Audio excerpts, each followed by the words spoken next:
Hi everyone. Today we have joining us Fabrice Buron. Fabrice is currently the Chief Commercial Officer with Interactive Network Technologies, which combines the role of Chief Revenue Officer and the Chief Marketing Officer. He has over 20 years in marketing experience and has a unique perspective when it comes to digital transformation. He's taken on the challenges of applying digital marketing to companies going through digital transformation, operationalizing those strategies. Fabrice is a pioneer in customer-centered marketing and has some great insights. The CMO's Guide to Everything podcast is sponsored by Advertas, a digital marketing agency.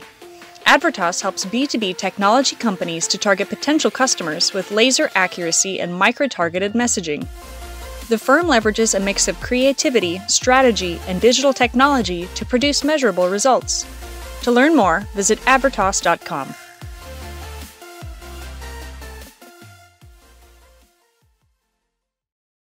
Welcome, Fabrice.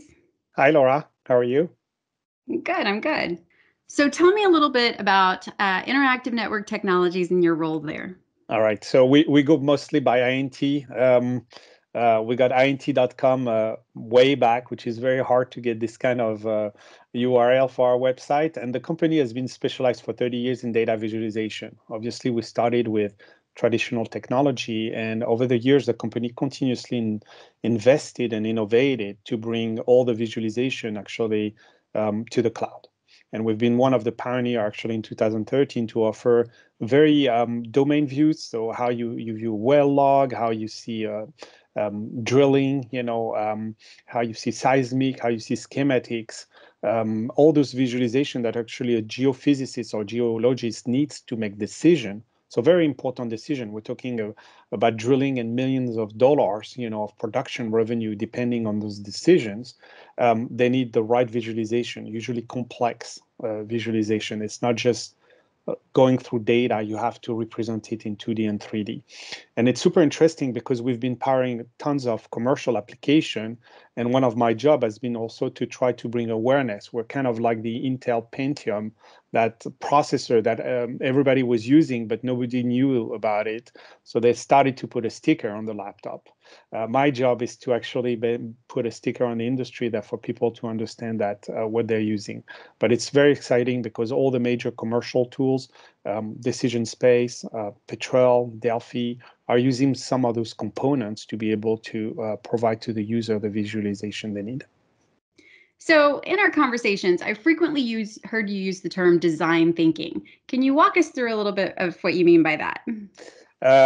So that's a long thing, which is hard to summarize. But in a nutshell, it's the fact of basically thinking with the user at the center of I would say, of your approach, and build your thinking, and all your approach around that user. So it's a very user-centric approach. And it's very interesting in technology because if you think about it, the past 20 years, all the companies have tried to automate process. So it was very process-driven. And with all the new technology, iPads, digital transformation, I think the user want to take back, this technology and that it's easy to use. And that's why maybe an app you use for your banking shouldn't be as easy, when you work in the corporate side. So design thinking is really starting from the user, understand the motivation, the insights, the behavior, and then designing the system from this in perspective, in a nutshell. And there's been tons of things written about it. It's super interesting because it's a very human-centric approach. All right, very good, very good. So in thinking about design thinking, how would you say that's best represented in the marketing processes? I think the very traditional way to teach marketing is very much based on the 4 Ps, product, packaging, promotion, and forgot the price, of course. And it's very mechanical in that way. So we tend to forget about the user. It was very interesting working for several companies that build technology for the end user, especially on the cloud. You can't tell the story anymore in this very academic framework. You have to rethink how you tell the stories, and how you solve the problem to your user. So you have to get back to the roots. And so it's really an approach which is outside in versus traditionally on marketing, which is really, really from inside out, where you talk about your product, what you do. You reverse kind of this pyramid, and you start by the user and say, okay, what's important for him? How does he behave? What value do I create for him? How did I solve his problem? And talk about this. So I think a storytelling can be only efficient if it starts by the user and how it changed the way it was working. And when you spend 8 hours on the software and you hate it, it's tough, right? So we're not solving probably, humanitarian cause, but we have a responsibility to actually helping our user being delighted, doing a good job, impact the business that they do, and you start by that. So I think that's what's interesting is you don't do marketing to do marketing and promote. You start to change your approach to marketing to say, okay, how do I help my customer and how I'm going to tell that story? That's what's changing, I think. I think you're right. So in prior conversations, you talked to me a little bit about the importance of assessing the internal strengths of the company. And one of the things that came up as a result is if someone new is coming in, and this is a critical part of, design thinking, is assessing the internal strengths of the company and focusing on what you do well. How might they do that when they're coming into the job fresh? Listening. I know it sounds very cliche to say that, but it starts by listening. If you want to start to listening, you start to ask people what they're doing and tell you and walk you through about the job. And I think part of the applying, some of this principle is to start by come back to the roots. I'm going to interview people and try to understand what we're doing. And also, I'm going to ask it to different people in the organization internally, but I'm going to ask to my customers. And it's amazing how many organizations I've worked with, either in advising or being in the company working, where actually that dialogue with the customers doesn't take place. It took place maybe earlier on, but then you forgot to revisit, or you started at the beginning, but then did you revisit that to see if you delivered in first place? So I think it's a discipline you apply in actually asking, understanding, and not be afraid actually of feedback. Because when you ask feedback, you're not going to always hear the things that you want to hear. But it was super interesting. I'll give you an example rather than just saying conceptual. We work with developers. It's very hard to work with developers. They don't want to engage with you and tell you, because they're busy, they're programming. And Right. usually they don't like much being distracted, especially for marketing stuff. And when we interview our developers to understand how they work, it's amazing the wealth of information we got. And it was not about sending them more emails. It was actually to rethink our website experience to create a developer community where they would be able to collaborate and exchange on technical problems. So finding more solution. So if I would have taken a really traditional approach, it would have been maybe what kind of campaign can you do to engage more my developers, and maybe I would have gone through the traditional email campaign and probably have bugged them with no value in terms of content. Starting by the interview, asking what was important for them and getting more access to maybe sharing experience drove a proper ideation of the solution. And one of the solution was going through the website and offering actually some collaboration tools to do that. So it was very interesting to apply this with basic principle to find something we didn't even think about it, but that added value. And I can tell you when we send emails to our developers, there's a real engagement. They open. The open rate is high, and also because they trust us. You build trust also with your audience. So that's the kind of things I'm looking at when we try to operationalize this and get started. It starts by the interview. It starts by understanding and have people tell you what they do. Interesting. That's, we found the same thing, that interviews are a really great way to engage people, and they respond so much better than, if you just try to take a survey or, all these other ways of collecting information. So that's a really good point. On a little bit of a different note, it takes a diversity of a skill set to effectively implement any kind of strategy or operationalize these things. So if you're talking to a marketing manager, which I imagine at this point you are, what kind of skill sets do you recommend are key for the team? Like, what do you look for in talent to add? So it's super good question. It's such a difficult one. Because I think the job has changed a lot. I think the profiles that we have today are much more data driven and tech savvy. So I think I think it's difficult to find somebody that encompass all the skills at the same time. I'm still searching for the unicorn, but I think there's three skills that are important that are fitting kind of. We were talking before this podcast about some of the things that were important. I think there's three pillars, right? And I was using the analogy, as you can see, I have a strong French accent. So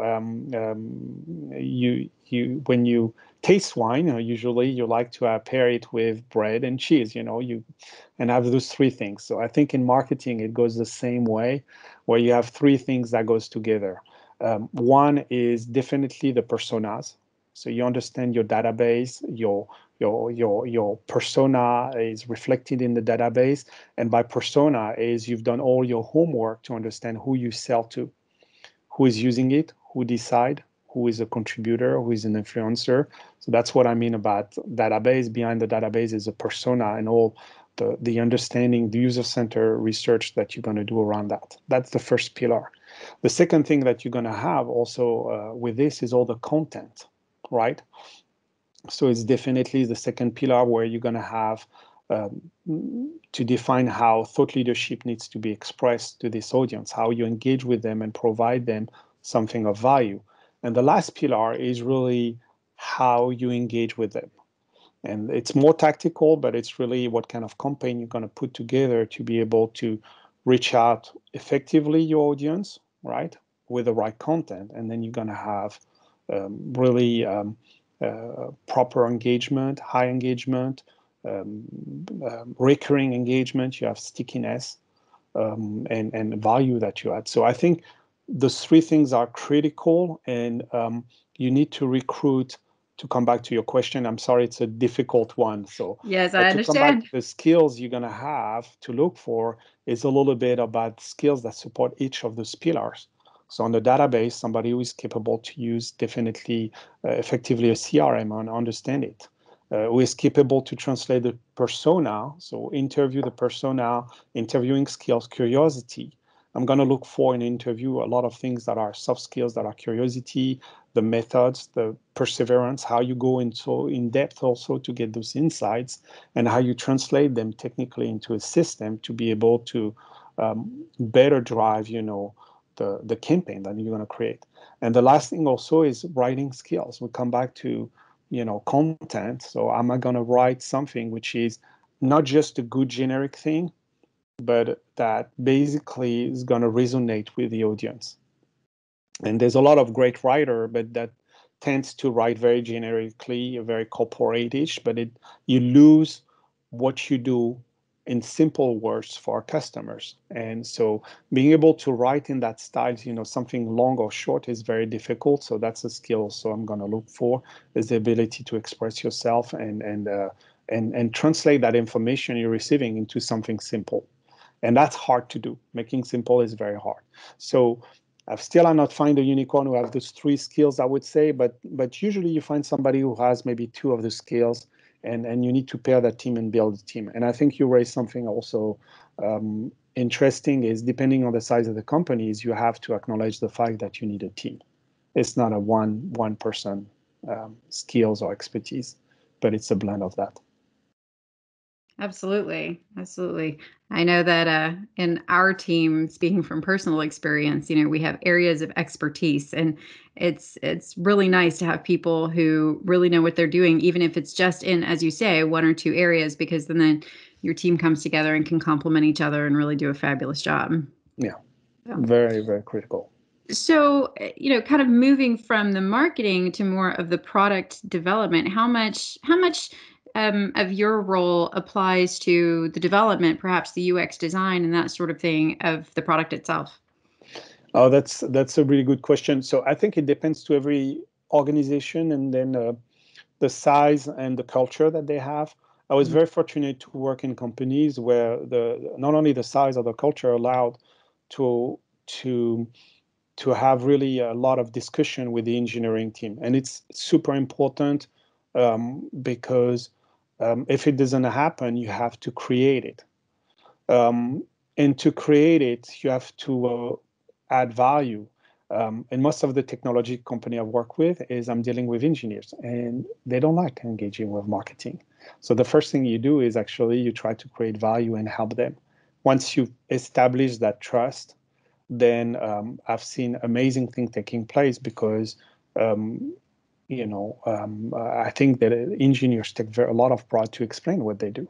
Mhm. So you get involved in that process. Once you get that trust built, you get involved in the process at different steps, when you're going to launch and communicate on the announcement. But before that, also in building their roadmap, you can get a lot of insight from the customers. So you can help them also to gather some insight and be able to facilitate this feedback that they need to be able to say, okay, well, we need to build this as the next iteration. So what we've done is we know that our technical team is very busy. What we tried is to extend our reach to help them facilitate, capture this information, and give them some insights that helps them to make the good decision. And the other thing that we do is we try also to measure the satisfaction. So one of the things that I did is part of the interview is I tried to also to score, you know, the onboarding, the training, the support. So it gave us also an NPS, Net Promoter Score, to be able to evaluate. So I like to do something but measure after and be able to say, okay, this is what happens. So approach it this way, we got a lot of actually natural bonding between the team. And that's how, product marketing kind of naturally express itself with the team and saying, we're going to help you to get more insightful like this. You can continue to delight the customers.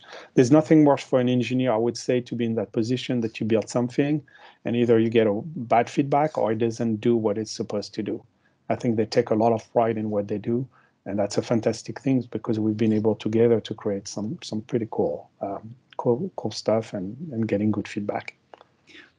Good. So, if you go out and you're consulting the customers, and in talking about design thinking, getting their feedback, creating that roadmap, there's always the one person in the room when you're talking about innovation. They'll say, people don't really know what they want because they haven't seen it yet. You have the quote from Henry Ford who said, if I asked people what they want, they would have asked for faster horses, right? Or the one that I think you've mentioned in the past from Wozniak. Yes. Perhaps, So or it Steve was, Jobs and and Wozniak. So Wozniak, yeah. how do you deal with those two balancing acts, being innovative and giving people something they don't even know is possible yet, with really incorporating their feedback and giving them what they know they want. So that's a tough question. I think that we touch really the art of the marketing leadership on how you understand which environment you're in. You may be in a very strict engineer environment, so you're gonna have to be a little bit more creative and bring that insight from outside into either validating or either providing ideas into the process. That's if you have this type of culture in your company. You have also some other companies that where you have a very strong innovative leadership, but not necessarily that testing. So it's fine, but then you can be very scientific about your approach to validate the assumption that actually this innovative culture or this engineers come up with to say if it's going to be able to um, satisfy a market or a need or a sale that you're trying to do also. So I think, unfortunately, there's not one answer that applies to everything. It's situational, but I think understand where you start from and be able to be complementary to the innovation process, I think it's going to be important. No matter what, regardless of these two situations, I was obviously simplifying. It's important to validate. There's too many, as I worked in agency, I've seen so many entrepreneurs coming, having these great ideas, and they were full of energy, amazing people who have the drive to build something great. And the one who failed were the one who unfortunately didn't validate. So they didn't prototype, or they built and then validated after. Or they didn't do their homework enough to realize that probably what they were offering was maybe available. And when you fall into this description of yourself by saying just what you do something differently, then you close yourself into this very narrow view.